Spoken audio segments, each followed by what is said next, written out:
ጽሁፍ ለናስተዋውቃችሁ ዝግጅት ደርሶናል። ከቻልን በፊልም አስደግፈን ለማቅረብ እንሞክራለን። ለጊዜው ምስጋናችን ይድረስ። በደንበኝነት እንዝለቅ።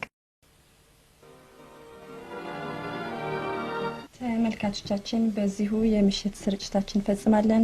ከመሰናበታችን በፊት ግን ለነገ የሚኖሩን ዝግጅቶች ብናስተዋውቃችሁስ 12 ሰዓት ላይ የልጆች ክፍለ ጊዜ እንዲሁም ፓሪስ ፖርን በሚል ርዕስ አንድ ፊልም ይኖረናል። 2 ሰዓት ሲሆን ዜና በአማርኛ ይነበባል። ቀጥሎም ሳምንታዊው ለወጣቶች ክፍለ ጊዜያችን ቀርቦ 3 ሰዓት ሲሆን ዜና በአማርኛ በድጋሚ ይነበባል። ለዕለቱ ያሉን ዝግጅቶች እዚህ ላይ ያበቃሉ።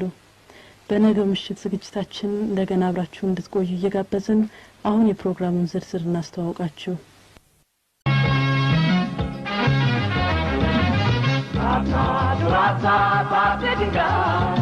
በየከተማው በሀገሩ በተለይም በገጠሩ ራታ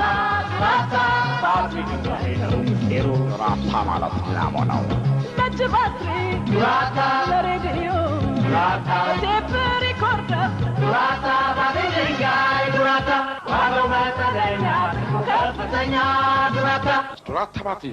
የንግድና የማህበራዊ ግንኙነት በአነስተኛ ወጪ ለማከናወንና ሁሉን አቀፍ ዕውቀት ለመገብየት ሳይውሉ ሳያድሩ የኢንተርኔት አገልግሎት ተጠቃሚ ሆኖ የኢንተርኔት ተጠቃሚ ሆኑ ማለት በሚሊዮን ከሚቆጠሩ የኮምፒውተር ሲስተሞችና ተጠቃሚዎች ጋር ለመገናኘት ቻሉ ማለት ነው።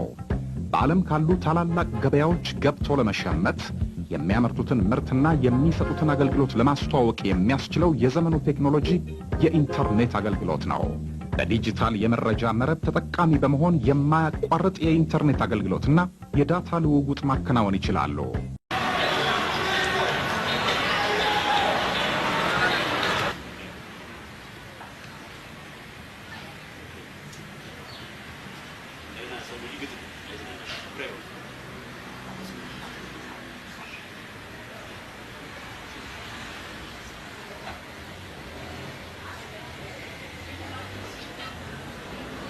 ፋሲካ የሙዚቃ ፌስቲቫል በኤግዚቢሽን ማዕከል ይህን ልዩና አዝናኝ ዝግጅት ሚያዝያ 3 ቀን ከቀኑ 6 ሰዓት ጀምሮ እንዲመለከቱ ተጋብዟል። ከውጭ ሀገር የመጡ ድምፃውያን ሲድኒ ሰለሞን፣ ቴዲጃን፣ ሄርትስካል ስፔንስ፣ ኢቦኒ አይሰንትና ቪርጎ፣ ከድሮዎቹ ጃሉል ባንድ፣ መላኩ ረታ፣ ከሀገር ውስጥ ታምራት ደስታ፣ ኃይሌ ሩት፣ ዘሪሁንና ኤፍሬም፣ ሳሳውልሽ በረጋ፣ ገሊላ ተስፋዬ፣ ጌቱ ኦማሄሬ፣ አጃይ ባንዶች፣ ኢምፔሪያል ማጀስቲ ባንድ፣ ስዌት ባንድ፣ ተፈሪ ባንድ፣ ሰባስቶፖል ባንድ፣ ሳውንድ ሲስተም፣ ዘረጭዮን፣ ዲጄ ኬሽና ፍሪደም፣ ሩትስ አበሻ፣ ሉሲ ጃምቦይስ፣ አሸር፣ አዘጋጅ ኤችአይኤም ኢንተርናሽናል ፕሮሞሽን።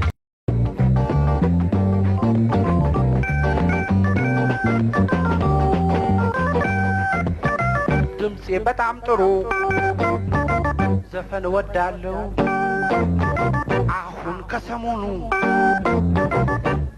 እዚሁ እንግዲህ ግጥምና ዜማ የሚጽፍ ሰው ካለ እኔ ምን ለኔ አታስቡ። አስጠኑኝ፣ 10 ሙላ ብቻ አስጠኑኝ። ግጥሙንም ዜማውንም እዚሁ አጠናለሁ። ከዛ በኋላ ሙዚቃ ቤት መሄድ ነው። ለስም አታስቡ። 4 ትዝታዎች ይቅርታ። እኔ ለካ ብቻዬን ነው። አንድ በረሮ አንድ ምናምንም ተብዬ ቢሆን በፖስተር አወጣለሁ። ከዛ በኋላ ክራ አሳትማለሁ። ዳንስም እችላለሁ። ትዊስት